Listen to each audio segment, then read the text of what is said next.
Massey Show.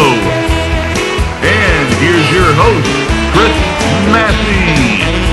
It's a weekend night. I'm doing what I always do.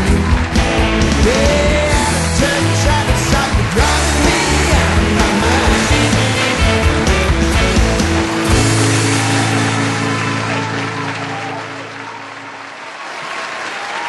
Hey everybody, I'm Chris Massey and welcome to the Chris Massey Music Show here on the American Hearts Radio Network. We're coming to you live tonight from our studio here in downtown Atlanta, and tonight is episode 1 of season 3 and the 38th episode of the Chris Massey Music Show. Al, can you believe it? Yeah. We're back for season number 3. Those idiots in Jacksonville renewed our contract. I cannot believe it. They're going to let us. Just kidding. Just kidding, Mike. Bruce, you know I don't really think you're idiots, you know. Anyway, they're going to let us continue to do this nonsense, and I appreciate you guys letting us do our thing here. I really do. Okay. All right, so let's get right to it, okay? All right. Give me what you got up here. Let's see what we have. All right.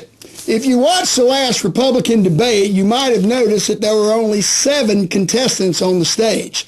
Mike Huckabee, Carly Fiorina, and Rand Paul did not score high enough to get on to the main stage. Now, Rand Paul announced, by God, if I don't get to be on the big stage, I'm just not going to debate at all. So the question tonight is, does anybody care? And the answer is, no. Nobody cares. Come on, Rand. You announcing that you're not going to be in debate is like Coke announcing they're not going to make Fresca anymore. Did you ever drink Fresca? No, I never. Never was your thing, huh? No. All right, let's see what else we got here. All right, every time Chris Christie is asked a question during the Republican debate, he goes on a tirade about what a bad president Barack Obama is. Listen, Mr. Christie, you're at a Republican debate. Everybody in the audience is a Republican. The majority of the people watching on TV are Republicans, and 8 years ago, they decided this guy was a bad president before he served 1 day in office. So you don't need to be reminding them of something that they already know. Now, he also made a statement on there the other night that, come this fall, Mr. Obama, we're going to kick your rear end right out of the White House. Well, that's not really true, Mr. Christie. You see, Mr. Obama's term will be up, and he won't be leaving in the fall. He'll be leaving in January. Fact of the matter is, the Republicans haven't kicked Barack Obama's ass in anything. That's why Donald Trump is your front runner, and Mr. Christie, why you're in last place. All right. Now, all right. Mr. Christie also announced during the debate the other night that he'd been working for the American people most of his life. What I think he meant to say was that he's been eating for the American people most of his life. I mean, come on, this guy's fat. That's all you can say about it. Truth be known, the reason Rand Paul couldn't be in the debate was because they had limited space and Chris Christie was taking up so much. Can you believe that? Yeah, they couldn't get a stage big enough for everybody to come up there. You know, I always thought it would be great if Chris Christie and Rand Paul could run together on the same ticket. If you want to know what that would look like, here's what one of their campaign posters would look like. There you go, right there. That's right. Laurel and Hardy. That's them with the hats on. I think that would be very appropriate. All right. Okay. Now, Al, the other day I was at the grocery store in Loganville, Georgia, place I don't go to very often, but I was out there doing some charity for American Hearts Radio, and I had my cowboy hat on, and I'm standing in line, and there's these 2 women there, and I don't think they knew each other, okay? But the first lady, they're standing there, and they're looking at the tabloids, and there's something on there about somebody being gay. You know, I'm not really sure what it was. Well, anyway, one lady looks at the tabloid, and she says, you know, I don't mind gay people, but I don't like them on TV because I'm afraid my kids are going to grow up to be gay. And the other woman goes, I know exactly what you mean. I don't like my kids watching blacks on TV because I'm afraid they're going to grow up to be black. And the lady goes, black people don't have a choice. And she goes, yeah, and now you know how effing stupid you sound. So anyway, you know it was all I could do to keep my mouth shut. Okay, I'm standing there and I am just busting out laughing. I mean, it is uncontrollable. Woman gets in my face, and man, let me tell you, she lit me up like a Christmas tree on Thanksgiving night, right there in front of everybody in the Kroger. Told me it was people like me that was going to get Hillary Clinton elected in the election and all other kind of crap. Well, let me tell you, lady, you've got a lot of things to worry about other than the fact that Hillary Clinton might wind up being president. Take, for instance, that foot-long chicken finger sub in your buggy, the 12-pack of Bud Light, and the 4 pints of Ben & Jerry's ice cream. If I was you, I'd be more concerned about your kids growing up fat. Like Chris Christie. All right, we got a great show tonight. I got Angie Lynn Carter here. They're going to be playing some music. It's going to be a good time. Stick around. We'll be right back. Are you looking for a great night out? Are you in the Atlanta, Georgia area? Are you looking to check out some live, awesome music during the week? They have keynote, poker tournaments, horseshoes, and special events. It's all at the Moon Shadow Tavern. That's at 3976 Lawrenceville Highway in Tucker, Georgia. That's the Moon Shadow Tavern. Give them a call, 770-674-2133. Check out their selection of great food, friendly service. Visit their website at msttucker.com. That's www.msttucker.com.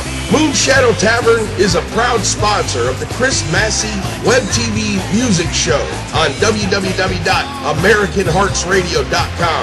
Make sure you told them that American Hearts Radio sent you. Visit their website, check out their great selection of food, appetizers, wings, burgers, sandwiches and wraps, steaks and chicken, salads and sides. Also their drink specials. Live music during the week. Check them out. Give them a call, 770-674-2133.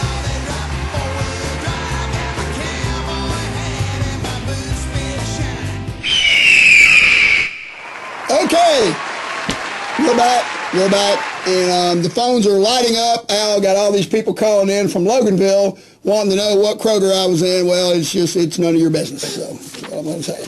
All right, my first guest tonight my first guest tonight started singing in church when she was a little girl and continued to do it through her adult years. A few years ago, her and her husband started writing songs together. With the urging of others, they decided to put together a band and put their product out there for people to see. They have a CD out called Just Getting Comfortable. That's been out now for about a year and a half. They've got some fine videos online that we're going to be taking a look at here later in the show. Would you please welcome to the Chris Massey Music Show, Miss Angie Lynn Carter. Come on in, dear. Hi. Good to see you. Come on in. Thank you. Have a seat. All right. Okay. Now, Angie Lynn, I was on Reverb Nation, and I got to tell you that female guests are a lot harder to get on the show in the music world. I mean, it's probably 2 to 1, men over women. And I came across your stuff on there, and I was very impressed. I watched the video Wanted and the song on there. It looks like you guys shot that up in Nashville. We did. Right? We sure did. Okay, and complete with a tour bus and everything. Absolutely. Looks like y'all were riding around. Okay. And I also, now this album that you guys put out, it's got mostly original compositions written by you and your husband Ryder, is that right? Correct. And you do one copy of the Leonard Skinner classic, Simple Man. Yes, we do. Now you were telling me that just because you're a female singer doesn't mean that you have to sing just female songs, is that right? Right. So you do a lot of Southern rock tunes like that? We do. We grew up on it. Members in our band are all about the same age, so we kind of grew up on that music, and we like to do that in our sets. Okay, you do some Marshall Tucker and Allman Brothers and stuff like that. Well, I tell you what, if you're playing in a bar in Georgia, it's hard to go wrong playing Southern rock, because it's probably bigger here in this part of the country than it is anywhere. Right. Of course, people up north love it too. You know, we were playing a bar in Hartford, Connecticut, and a guy gave us $25 to play Sweet Home Alabama. Oh, wow. And we played 8 bars of it and told him thank you. You know? So, anyway. All right, now you say you got started singing in the church. Now, what kind of church did you grow up in? Methodist. Methodist church. Now, I was Methodist for a little while, and they're a little reserved in the Methodist church. So was this like old time gospel music, or was it more like traditional church music? It was very traditional. Right. Yeah, they don't like for people to clap and stuff like that. I'm not real sure why that is. I grew up in a Southern Baptist church, right? And you know, it was almost like a Kiss concert some Sunday afternoons with what we had going on there. So so you've always had an aptitude for singing, is that right? Yes, I have. Okay, all right. So so you went through your adult years singing church, and now things you really didn't think about becoming a professional singer and playing in band and nightclubs until you met your husband. Is that right? That's right. It's something I've always wanted to do, you know, since I was very young, but never had the opportunity. Okay. So so tell me how you guys met, and was it music that brought you together, or how'd that work out? It was not music. Actually, it was a business that I owned, and he came inside the business and asked. We actually had a mutual friend, and you know how on Facebook it pops up somebody you may know. Right. Well, that happened to us, and he called our mutual friend and said, "Who is she? I want her number," and that's how it happened. Oh, okay. So did you even know he was a musician? I did not know. How about actually, that? our first date, he invited me. He was getting ready for a church service, and so he invited me to come over and listen to him play. And then I kind of sang a little bit, and he goes, "Oh, I didn't know you could sing." So it just kind of started from there. Oh, okay. And you guys have a mutual like for Southern rock music? We do. Yeah. Okay. All right. So now when you guys are sitting around, you get ready to write a song. Now I don't. I write myself. You know, I've never been able to really work with a partner because I'm too overbearing and too controlling probably. But anyway, so when you guys get ready to do it, how does it come about? I mean, do somebody say, "Hey, I got some lyrics," or "I got this great melody line," or are there these good chord progressions, or what is it that gets it going for you guys on the tune? Well, actually, it's all those things. Writer's really the main. He really writes all of our songs, and I kind of come in and help maybe with a chorus here, or I might come up with a lyric and say, "Hey, what do you think about this?" And then he kind of starts building on that. One thing he does is he sits around all the time and plays different riffs. So, you know, I might start singing something to, you know, something that he's playing, and we just kind of start from there. And, you know, as a writer, sometimes we've had songs come together in an hour, and then we've had other songs. We have a whole book full of songs that we just haven't quite finished yet. That's right. And parts of songs become parts of other songs and that type of thing. And, you know, I know for me, you know, most of the time, if I write something that's really good, it comes together usually pretty quick. Right. And then, you know, you can go back and tweak it to death. You know, you'll be just riding in the car and say, you know what, that word right there would work better in that phrase like that and stuff like that. Yeah, and there's nothing like it. I mean, I have some good friends that play in some of these tribute bands and are very talented people, and I certainly understand why people go to see these bands. But for me, as an artist, it'd be something that I couldn't do because it's kind of like painting a picture. It's already been painted, right? You know, and but they are very good at it and make a lot more money at it than we do in the Chris Massey band. As the guys in my band tell me all the time, you know. But unless there's a need for a Joe Cocker tribute band, I think I'm going to be staying out of the tribute band business. So anyway, us too. All right. So how many gigs a year you guys normally do? We do probably 8 to 10. 8 to 10? Yeah. Okay. All right. And you know, when you get older, I mean, that's quite a bit. I mean, I guess it was 2 years ago, we did 33 gigs in a year, and it was too much. Yeah, that's a lot. I mean, it was too much. It was you know, every other week and then some, and went on the road and stuff, and it just got to be so I kind of peeled it back. We did about 12 or 13 last year, once a month. Once a month is good. Yeah, you that's know, what we like. You know, for me, and but there's a lot of places to play out there. There are. You know, and you can certainly play a lot if you're good. There are a lot of bands out there playing, and quite frankly, a lot of them are not very good. Right. You know, there's a lot of mediocre bands out there. So so how long has the band been together? We've been together a little over 2 years. Over 2 years. Okay. Now, how did you and Ryder find these other musicians? Well, actually, it was very easy. My husband used to travel around the 80s with Christian rock bands, and all the guys in our band now either were with him on the road or they were on the road with each other at some point in time. So it was. I'm very fortunate. I have a great group of guys behind me, and they're so talented, and they make me sound really good. Well, you know, that's why a good band is a singer's best friend. It is. And there is no doubt about that. So so tell me about some of these female artists that you cover. Who do you like? I like Miranda. I do some. We're working on a new set now, and I've got a couple of her songs in there. Okay. as I said before, I kind of try to stay away from the female. I don't want to be up there and people go, oh, I know what she's going to do. She's going to, do this song that a female covers. So I do, when we do covers, when we traditionally like to do our own music, but when we do have to put in some covers, I really like to, not make it a girl cover. Right, I got you.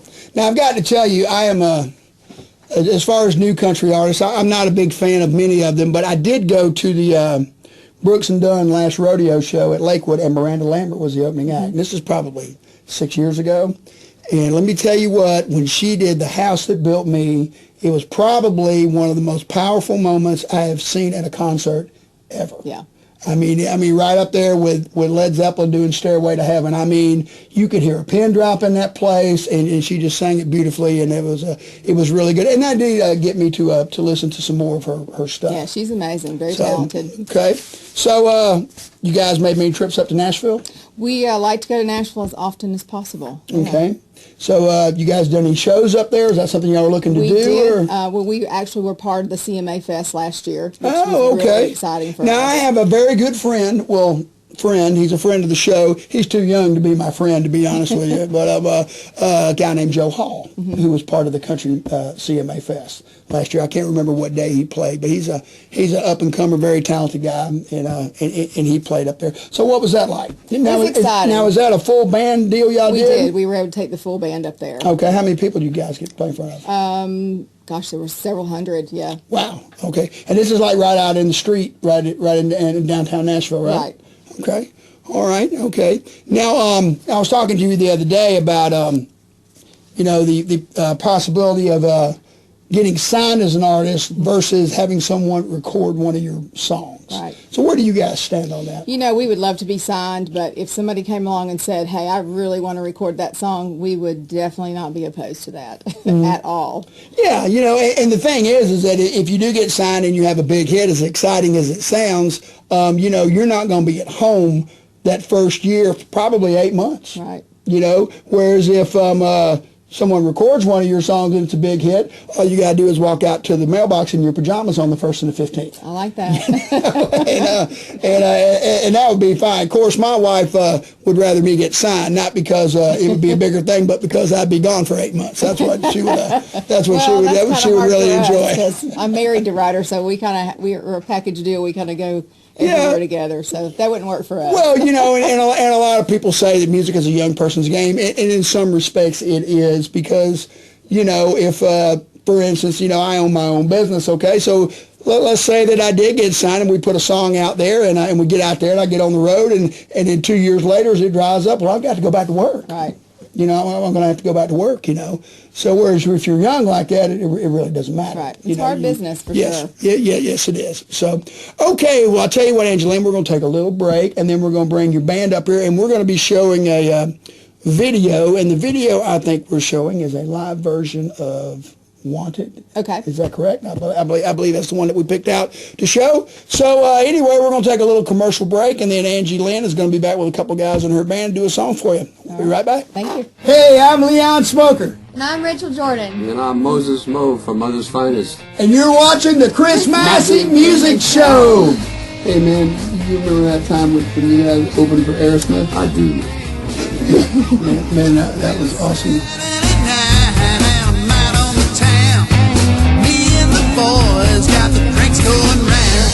I ain't got no worries and the work's all done, and I ain't going home. I'm having too much.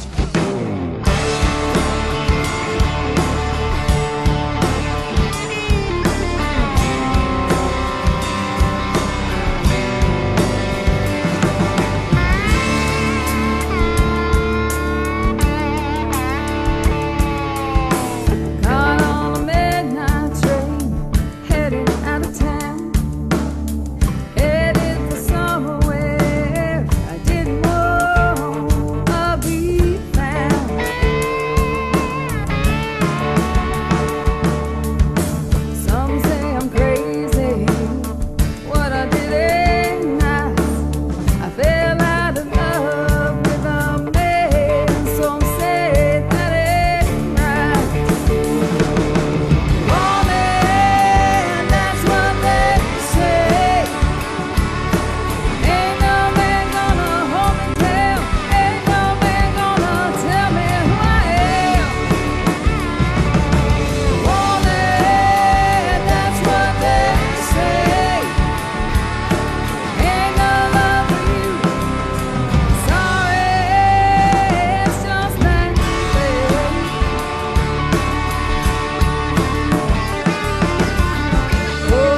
sound of country music has always been my life. Rolling, that's what they say. Ain't no man gonna hold me down. Ain't no man gonna tell me who I am. Rolling, that's what they say. Ain't no love for you. Sorry, it's just that way.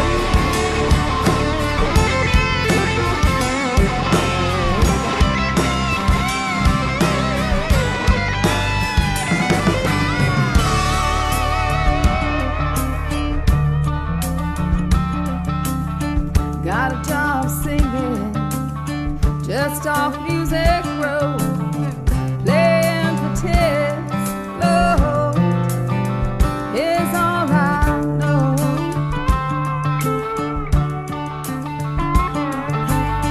Some say it's a hard life, but it's a life I chose. Playing country music is the only love I know. Rolling,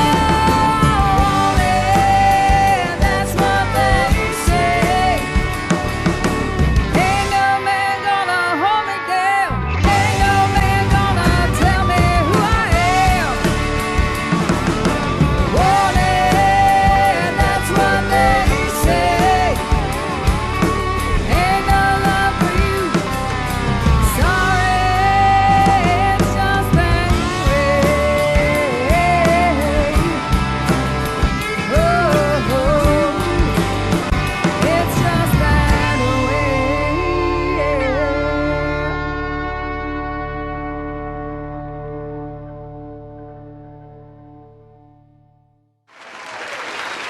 All right, we're here with Angie Lynn Carter and a couple of members from her band, and they're going to do a little song called, what's the title of this song again? Rain on Me. Rain on Me, Angie Lynn Carter.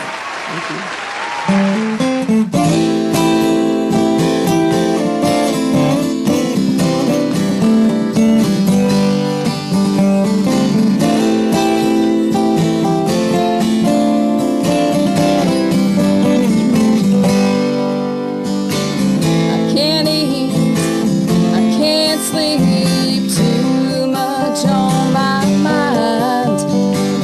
I can't think, wanna drink, need you tonight. Moving fast, they say it won't last, they just don't know. They don't understand what it takes to love a man like I do. No, like I do. Yeah, love's raining down on me, rain so hard I just can't see. Love's blinding me tonight. Love's so strong, yeah, feels so right. Love, rain on me. Oh yeah, love, rain on me. I hear their whispers, I see their faces. It's all about you. One night love affair, chills of midnight air. They say it's all it is. They don't know you and don't even care like I do. No, like I do. Yeah, love's raining down on me, rain so hard I just can't see. Love's blinding me tonight.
everybody, for that last quarter. All right, very nice, very nice. Rain on Me, Angie Lynn Carter. Stick around, everybody. We'll be right back.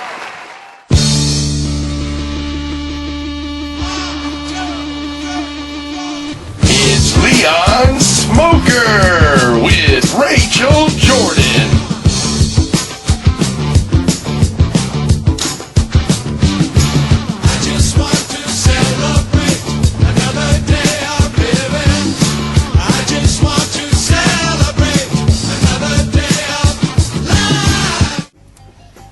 The networks make me go to this Kiss concert with you. Well, you know, man, sometimes I get lost. You know, I have a hard time getting found.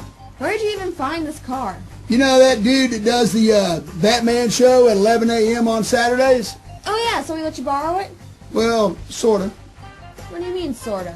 Well, I mean, my car broke down and I kind of sorta took his. Well, did you ask him for permission? No. So you stole it? Well, man, look, it's not really stealing, man. We're going to give it back to him after we get back from the concert. It's unbelievable. Now, look, man, when we get to the concert, I've got some weed in the glove box there, man, and I want you to put it in your purse and take it into the concert for me. Have you lost your mind? Oh, shit. What? Oh, man, it's the cops, man. Quick, get that weed out, man, and shove it down your pants. I'm not shoving weed down my pants. Oh, shit, here he comes. Play it cool, play it cool. Hello, sir. Hello, officer. Listen, man, if you pull us over because you think we've got marijuana in this car, we don't have any in here. You were speeding. Yeah? Are you Leon Smoker? Yeah? Yeah, man, I'm Leon Smoker. Yeah, that's right, man. And this is Rachel Jordan. I've seen both your shows. Hi, officer. Man, you need to do a Yeah? Black Sabbath review. So you'd like to see us do a review of a Black Sabbath record, huh? You can go slow it down. Okay. All right, man. Well, listen, man, I really appreciate it. Whew. Man, that was close. You're an idiot. Officers require assistance.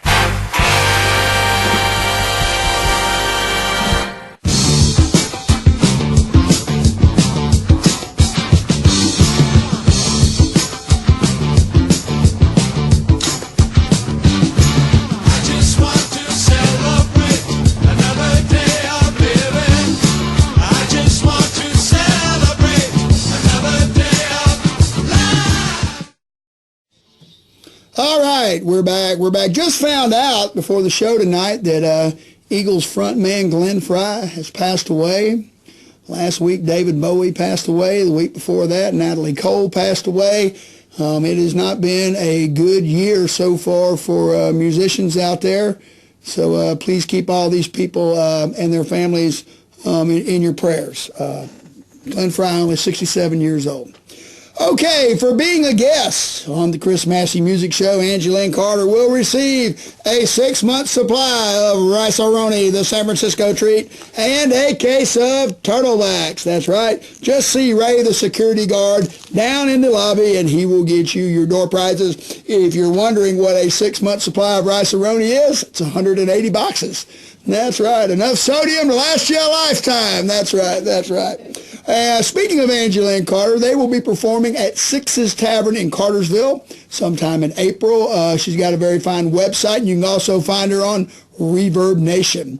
So anyway, we will be back next month. I do not have a guest as of yet. We are trying very hard to get Peter Stroud, who lives in Tucker, Georgia, and has been the lead guitarist for Sheryl Crow for the past 16 years. Peter, I hope your schedule will open up where we can have you here. He's already told me he'd love to do the show. We just got to find the time. So that's what we'll be shooting for next month. Until then, like I always say, always love your woman. Take life as it comes. And when you get the chance, have too much fun. We'll see you next time.